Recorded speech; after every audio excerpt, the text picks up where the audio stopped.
I've got that radiant glow, that sweet, glorious blue. And radiant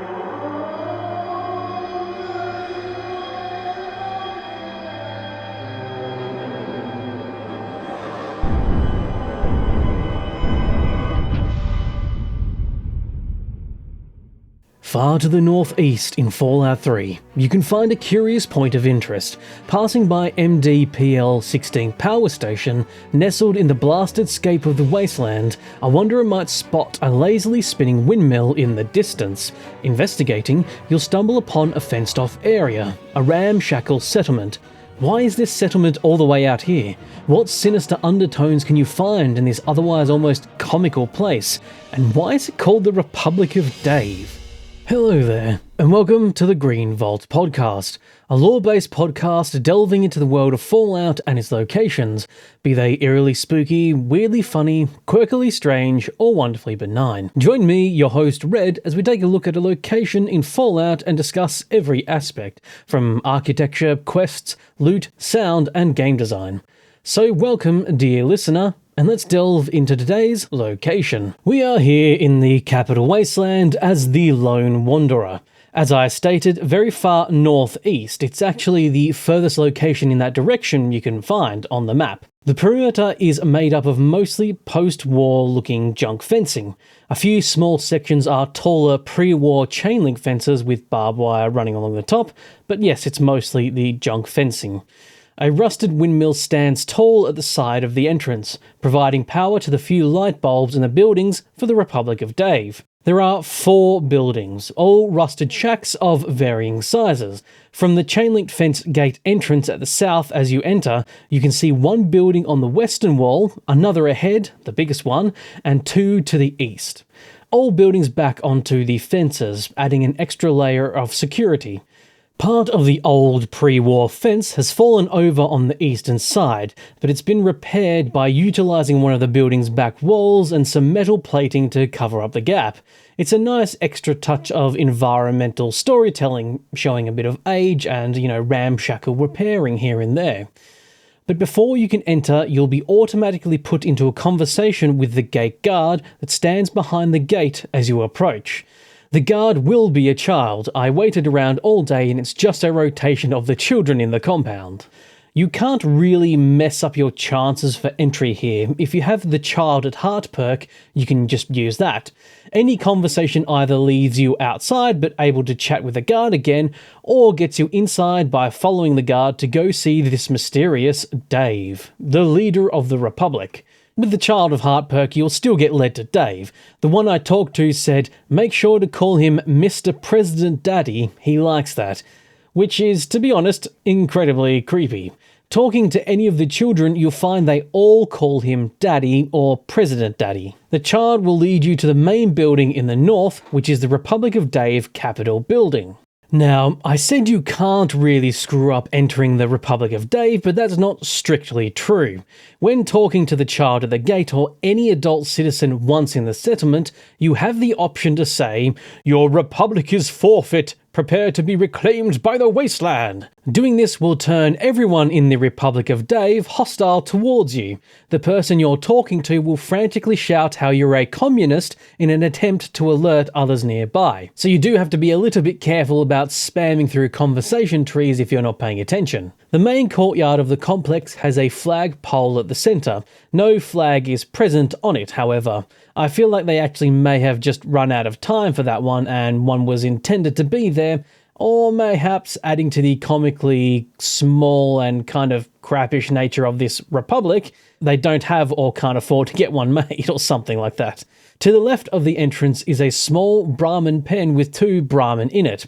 Next to that is a little play area with a swing set, seesaw and tricycle. Though none of the kids ever seem to use it. I think it's most obviously the fact that they don't actually have, the animations for it. The Capitol building is up on an incline, giving it the most commanding view of the compound, also a more domineering position, you may say. Though none of these sheet metal shacks have any windows, so he can't really look out the window and lord over his, small kingdom, as it were. Once again, I do think that's due to the limitations of the Fallout engine, not so much what they probably wanted to have happen. The current population consists of 9 people, 4 children and 5 adults, all of varying ages. Inside the Capitol building, you'll find a large-ish 2-floored house, by Fallout 3 standards. The main room you enter is a dining room and sitting area, furnished with a nice-looking double couch and a long dining table. It's actually 3 standard tables end to end with 10 chairs. The other room on the main floor is Dave's study, you might say, furnished with a desk, a wall of filing cabinets, and a safe. Upstairs is a well-appointed, again for the Wasteland, bedroom. A bed wide enough to actually have 3 people lay on it, another desk, and cabinets. A final walkway area seems to be for storage, but no real props exist here. Just some rusted shelves and a doorless fridge with a toolbox in it. You can have a chat with Dave and learn more about him in this place. You can convince Dave to trust you with a speech check by saying, "Most exalted President Dave, I am an ambassador from the Wasteland." Otherwise, you can seek asylum, ask to become a citizen, or tell him you're just visiting for a vacation. He'll give you 24 hours to leave, which is honestly enough time to explore this place, but you can make a donation, which costs caps or a hunting rifle. That's what the first speech check bypasses if you can't do that. Here's some fun lines when talking to him down the various dialogue tree branches depending on what you say.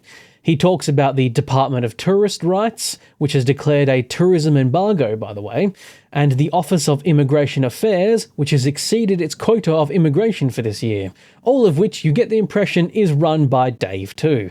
But now, let's get into Dave's history. Unsurprisingly, Dave is the president of the Republic of Dave. To quote the Fallout 3 official game guide Game of the Year edition, page 330, in the year shortly before the bombs fell, a large number of citizens believed that the US government had become hopelessly corrupt and that the country was in grave danger from anarchists, liberals, and communists.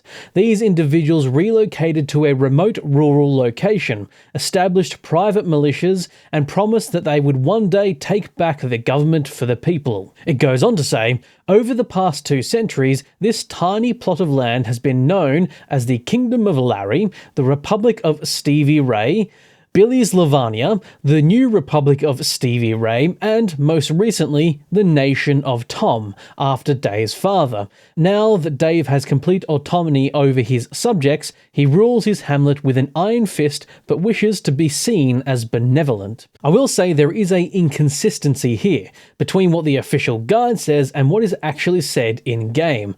The guide refers to the Nation of Tom, the location Dave's father ruled over. However, in-game, when talking to Dave and asking about the monarch, which you mistakenly think he's talking about the butterfly, he says, "I meant the kind of leader that holds his office for life. My father inherited his political power from birth and renamed this great nation the Kingdom of Tom. Although I also inherited my political power from my father when I took over, I formed a republic so the people may elect their leader." So the guide refers to its previous name as the Nation of Tom, but Dave and anyone else calls it the Kingdom of Tom. I believe this is no doubt just a genuine error. So Dave inherited the Kingdom of Tom from his father. Dave wandered the wasteland after being banished from the kingdom by his father in his youth. That is according to the guide's Wasteland Census section. Shauna, who teaches the history of the Republic at the Museum of Dave, states Dave left willingly. We'll get to that building in a little bit. Dave met and married his first wife, Rosie, out in the wasteland. They have 6 children together, 2 that are now adults. Bob, the oldest and Dave's second-in-command, and Shauna, the aforementioned teacher at the museum, though I think teacher is a bit of a incorrect term for her, to be honest. More appropriate would probably be propaganda spreader. But lastly, we have Mary, Rachel, Ralph, and Flower, who are all still little children at this point. There is another adult in the compound, Jessica. She is Dave's second wife. They've yet to have any children, and she dislikes Dave's first wife, Rosie. Dave's second proudest duty, aside from president, is being commander-in-chief of the army of Dave, the most ruthless military in the wasteland, as he puts it. Dave is very confident in his re-election, which is coming up in a day or two. You can actually interfere with that, which I'll talk about later in the quests section. Heading out to the Museum of Dave, you'll find a smaller building with a single room inside. On its side is an open-air section with a target range. Bob, Dave's eldest, seems to be the only one that uses it. You can find him sometimes shooting at targets down at what I would say is a very short target range. It doesn't really instill confidence in the military might of the army of Dave, especially as you realise the army probably only consists of Dave and Bob. If hostile, Dave and Bob will use automatic rifles. Jessica, Shauna and Rosie have basic pistols, leading me to believe that Dave and Bob are the main force of the army of Dave, and that the other three just have some basic personal protection weapons, as it were. Inside the museum is a classroom set up with student desks and a chalkboard, as well as a few museum pieces on display. Amongst them is a Chinese pistol, officer sword, and rifle. I did witness a fun interaction with Shauna and Rachel. Shauna walks up to Rachel saying, "Let's get class started." Rachel responds a little sadly by saying, "But I already know everything about Dave." Which once again, yes, gives you that sinister undertone of that idea in your head of, wow, these kids just learn about Dave and that's it. At 2 p.m, you can get a tour of the museum from Shauna. Reminder, she is Dave's second adult-aged child. I believe the census refers to her as being about, 17. I believe Bob is about 19. The tour highlights include Dave's baby pram where he reportedly never cried and his poops did not stink. Dave had 8 siblings and they all formed a baseball team together. The other teams were so scared of their skill that they never even showed up to play. Dave's briefcase is another item of interest. This is the one he used when leaving the former Kingdom of Tom. Other collectibles he found in his travels include a globe that he reportedly traversed all the way across. Shauna reminds you that our world is at least 50 times bigger than that globe we see. She also hypothesized that Dave collected the Chinese weapons when he walked to China. Dave is also a world-renowned marksman, known for shooting an apple out of the hand of a raider from across the Potomac River. Mounted on the wall is a Brahmin skull, though Shauna claims it to be a Deathclaw skull. She even points out that yes, it may look like a Brahmin skull, but Brahmin have 2 heads. As this is only one skull, it can't possibly be a Brahmin, so therefore it must be the mentioned Deathclaw. Logic. But that is it for the museum. The last 2 buildings in this location are the men's and women's quarters. Both are considered trespassing if you enter, though often they don't seem to be in there during the day, so going in and out doesn't seem to be a problem. The men's is actually smaller, consisting of one room with beds around the walls. A single shelf has a few baseball bats, hearkening no doubt back to the lore of Dave's famous and feared baseball team. An overturned tricycle and a few knickknacks here and there fill the rest of the room and the furniture. Aside from that, there's not really much more here. The women's quarters are bigger, and no, before you get excited thinking the Republic of Dave is somehow progressive, giving the women a bigger place for some reason, it's simply bigger because attached to the main bedroom, which is similar to the men's, though it has a bunk bed, a dresser and a couch that mirrors that one in the Capitol building, it has a kitchen adjoining the room, no doubt so that the women folk of the Republic of Dave can cook for the men. Though in the end you could also say it's kind of like the family kitchen, I suppose, but segregating the men and women like that is rather less family orientated, you might say. And of course, as I keep going through this, you'll constantly see this sort of segregation of the men and women and all that sort of more sinister stuff. There isn't anyone in the Republic of Dave that isn't related by blood, save Dave's 2 wives, which yes, does have troubling thoughts for the future of the Republic of Dave. They are very insular and very standoffish and almost completely against outsiders whatsoever, so that does have some complications when it comes to future generations. But that is it in general for this location in regards to things you can see. You can talk to the various adult inhabitants of the Republic of Dave. The children don't actually have any conversation trees. You can talk to them, but they merely state a few lines out loud. Talking to Rosie, Dave's first wife, you can learn she used to run a large caravan, larger than the compound's numbers in fact. That's where she met Dave. Rather problematically, if you talk to Bob, Dave's eldest and second in command, if you ask him for information, he curtly sends you to Shauna and tells you, and don't talk to Rosie or Jessica either. Those are Dave's wives and they have work they need to do. A rather controlling vibe. Talking to Jessica, she talks about Rosie and her brats, claiming her and Dave's children will be much better. She's very vicious in her opinion of Rosie, even claiming Rosie is the second wife as she's oldest and not good for anything anymore. She even decries the fact that she heard Rosie give Dave an order at one point. Rosie is visibly older, and when talking to her, she worries about Dave seeing you and her talking for too long, which once again is a very sinister and controlling thing. It's the type of sad thing you'll unfortunately hear parroted when someone's in a controlling relationship, when the other partner is, controlling and abusive to the person. She's quite sad about Dave getting another wife. Dave claimed the president needs to repopulate the wasteland. Rosie, however, is fond of Dave. She's thankful for the safe place to raise her kids. Her only wish is to do more trading with local caravans. However, Dave is afraid their outside influence could weaken the Republic. So with all this information, you can start to gather a greater picture of this place.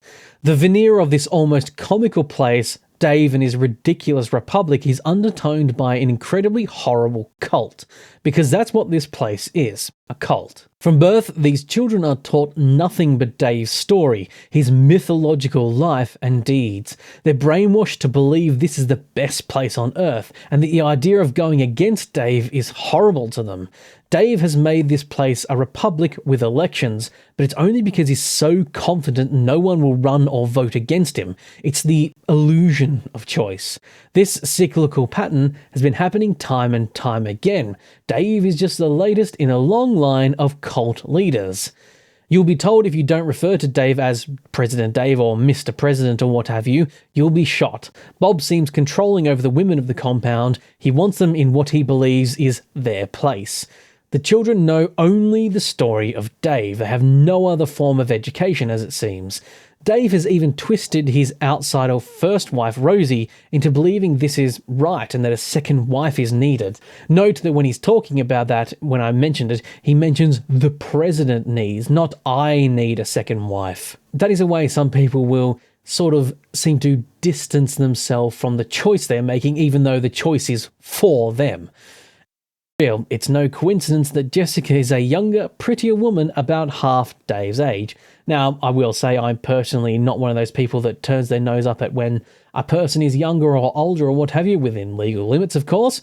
As long as they love each other and what have you, I generally don't bother with that. But I definitely know this type of dude that is this gross type of, I want a younger, prettier model because this one's gotten old. That's what you sort of get the impression of from Dave. At the very least, that's the kind of POS that he is. I will say, strangely enough, Jessica is the only former inhabitant of the Republic of Dave, formerly the Kingdom of Tom, aside from Dave. Everyone else is the child of Rosie and Dave. Tom is long gone, and so are his 8 other children. I scanned around to see if I could perhaps find a graveyard nearby, which I personally think would have been a great environmental storytelling bit of, information that you can find, but there's nothing. We simply don't know what happened to any of them. But yes, that is it for the locations, people. Let's move on to the quests. There are 2 quests that link to the Republic of Dave. The first is, you gotta shoot him in the head, a side quest. Dave is involved in this quest as it links back to his former life out in the wasteland. He once did a job, I believe it was for Alistair Tenpenny. The job saw some of the mercenaries, but not all of them, perish. Dave was one of the ones that survived. And Dave has a key for a fort, the Fort Constantine, that supposedly hides some good armor, a set of T-51B power armor. You need to get the key from Dave in some way, shape or form. The second quest is Election Day. This quest is fully in the Republic of Dave. You can offer to help Dave in the election. He simply wants the adults to all cast their votes for the election of their president. He is the only one that's actually cast his vote so far, and none of the adults have actually even done it. You can simply do as he says, and they will go and vote for Dave, and on election day, Dave wins. However, you can convince either Rosie or Bob to vote for themselves. If you then steal the other ballots, one of them can actually win. A tie apparently results in Dave still winning. Dave will actually then leave the Republic of Dave out of anger. It's actually quite a funny turn of events, and does sort of undermine a little bit the controlling nature that he has. I kind of felt like he mayhaps should have responded more violently or doing something crazy, or not just running off and being angry, because that's kind of, I almost feel like, not quite in his character. He is a cult leader after all, and they very rarely want to give up their positions of power. Although I would suppose equally they're usually cowards too, having their minions do their work, so Dave being outnumbered perhaps is what spurred him to go. But anyway, that's it for the quests. There's only 2 here, but there are good ones. There's also 2 nice pieces of loot as well. Old Painless, which is in Dave's safe. You can pickpocket the key or get the key through the quests stated above. Old Painless is a unique variant of a hunting rifle, which makes it curious as to why he talks about losing his hunting rifle, and that's one of the things that you need to give him to get into the Republic of Dave, but he has this in his safe. It's weird. But Old Painless deals slightly more damage per shot and has a higher rate of fire than the standard variant, but it is less durable. Old Painless has a 0 weapon spread, meaning with a 100 skill in small guns, a non-VAT shot hits exactly where you're aiming at. The second is the Perception Bobblehead. It's in the Museum of Dave. And yes, that's it for the notable loot. There's a couple little extra things here and there, but that's the items of note. So some final notes that are interesting here. If you win the election for someone else other than Dave, he will flee to Old Only. I'm pretty sure that's how you say it, Old Olney. Which, by the way, is absolutely infested with death claws. You can find his body there after he flees. It's actually another way to get his key that doesn't involve making the Republic of Dave hostile towards you. You can, however, accompany him on his journey. If he survives the various monsters you fight along the way and the onslaught in the death claws, he will camp out in the middle of town next to some rubbish bins and some dead raiders. Talking to him, he'll tell you to leave the New Republic of Dave. Doing this 3 times, however, will result in him opening fire. Reportedly, taking him down will also make the Republic of Dave hostile towards you for some reason. I guess they magically know that you did this. It's just one of those quirks of how the faction systems work, I believe, in Fallout 3. Another note is that apparently Derek Pacion, a kid that lives in the Canterbury Commons, a location a little way south, has a key for the front gate of the Republic of Dave on him, which you can pickpocket. No other information is available about this, so I think we can probably assume it was cut content. You can probably easily hypothesize about why he has that key, but I don't think there's enough information to really go on. But yes, that is it for the Republic of Dave. I always like to end with my final thoughts, of course. So this location is quite a fun location. It has this exterior of comicalness, this tiny republic ruled by this, Republic of Dave, and I'm Dave. It's one of those real benign names as well. It's not like, and I think throughout the history it's had benign names like Tom and Billy and all that sort of stuff. It's never this triumphant sounding name like, the Republic of the Iron Fist or something like that. It's the Republic of Dave. It's just this quite funny name. But yes, under the undertone of this place, this veneer of comicalness is this real sinister, culty undertone. All the kids are just completely brainwashed. They're given what seems like no proper education whatsoever. They are completely scared of outsiders. They actually are a little bit curious about you. But I guess because Dave went out into the wasteland, they're curious about the wasteland too. If Dave had never gone out into the wasteland, I imagine they would have been much more scared and more worried about outsiders. I believe one of the kids, when you talk to him, says, "Wow, you're from the wasteland? Wow," type attitude. But I guess because they've heard about the mythological story of Dave, they have this mythological idea of the wasteland itself. Both Shauna and Bob are very clearly brainwashed. Bob is like this tyrant of a dude. He's like, we've all witnessed the type that believes women belong in their place and he's going to rule someday. Although you can convince him to run against Dave at first, he's like, why would I bother running against him? I'm going to inherit this place eventually anyway. Shauna is just this brainwashed kid that is now parroting what she's been told. And what we do know, of course, because the game guide shows you and tells you, the true story behind these people versus what we find out in the game. If you know that Shauna's been parroting false information. If you didn't already guess that by the fact that, she talks about how he walked to China, which is just impossible. To be honest, it wouldn't surprise me if Dave has barely left the general vicinity. I mean, he got involved with that caravan that his first wife ran, and I guess he just eventually convinced her to come along with him and slowly changed her mind about what might be wrong or right, or, who knows? A lot of these people in the wasteland don't really know any better, do they? Yes, you have no idea if the kids are even taught to read or write. I don't even know. It doesn't actually really talk about that in any way, shape or form, so it's hard to know. It's an easily missed location, though. That quest, you've got to shoot him in the head, will send you here, and that's a quest you can get from, I think, 2 or multiple locations at the very least. So odds are you might find this location. Plus, if you want that unique hunting rifle, you've got to come up here too. And of course, all the bobblehead collectors have to come here too for the perception bobblehead. That's a pretty important one. It's one of your main special stats, so you definitely want to get that one. The Republic of Dave is a funny but horrible place. I think that sort of sums it up very nicely. There's no amazing, brilliant architecture. There's no real sound design that comes to mind of anything that's unique about it. There is actually an in-world glitch I didn't mention, I must admit. The buildings all obviously have this, fake shadow under them. That's obviously, there's just this, PNG that goes under buildings to give this false ambient occlusion feeling to it. But the Capitol building is slightly on a hill and has this, layer put on the bottom, but it actually comes out over the decline of the hill. But it doesn't follow it, it just pokes out. So it's actually a little bit of an ugly, blemishing looking spot, and it's pretty easily noticeable as well. But once again, they were no doubt crunched for time, and this is the best they could do.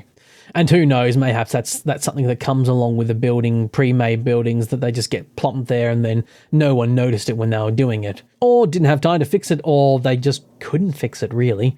It was either get rid of it or keep it there, so I guess they chose to keep it there, probably. And yes, the Election Day quest is quite a fun little quest and self-contained in that area. And like I said before, I'm very shocked that Dave responded the way he did. He is a cult leader, and his plans, which is always being voted the president, because he assumes and, until you interfere, knows everyone will vote for him, his plans get thrown pretty into the air. I would have personally expected him to just open fire then and there against whoever got elected, or tried some way to manipulate the people into voting or changing it once again, or, coming up with some BS, like his tourism bureau or whatever, or some, oh no, actually it says in this statute thing that it has to be more than 2 votes that come against me, or something like that. He gives up control much easier than most cult leaders would have, which is a little bit inconsistent with his character,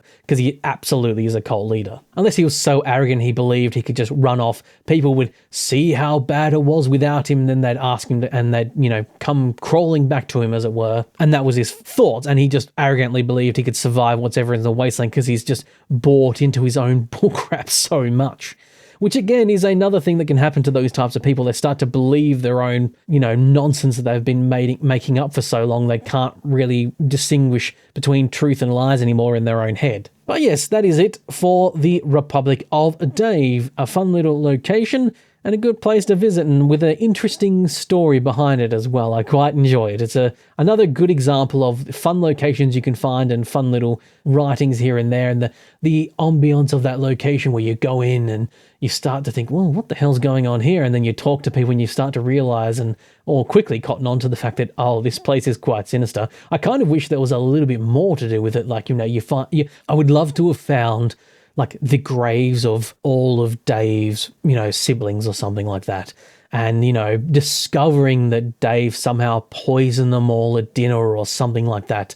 that's how he ended up taking over. He snuck back in and got rid of everyone but Jessica, because Jessica would have been mayhaps a little bit younger at the time, but I think she's meant to be 23 or something like that, and Day's 47, I believe. You can find all that information, I believe, in the census as well, in the Wasteland Guide. So mayhaps Jessica was a little bit younger, and well, let's be real, that type of person, he wouldn't have wanted to taken out Jessica, because she could have been a nice, pretty young new wife for him, which is typically the route that a lot of those types of cults go down too. But that would have been really fun and interesting to come across, but alas, mayhaps there wasn't enough time, or they didn't think about it, or yeah.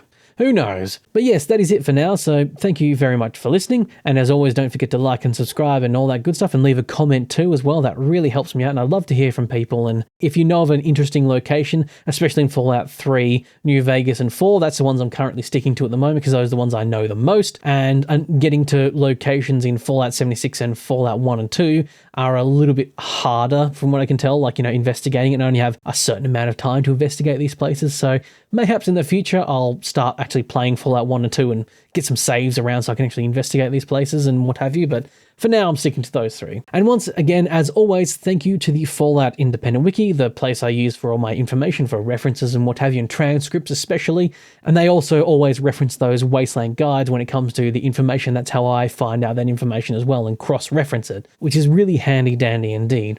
But yes, that is all for now, so thank you very much for listening, and I'll see you next time. Goodbye for now.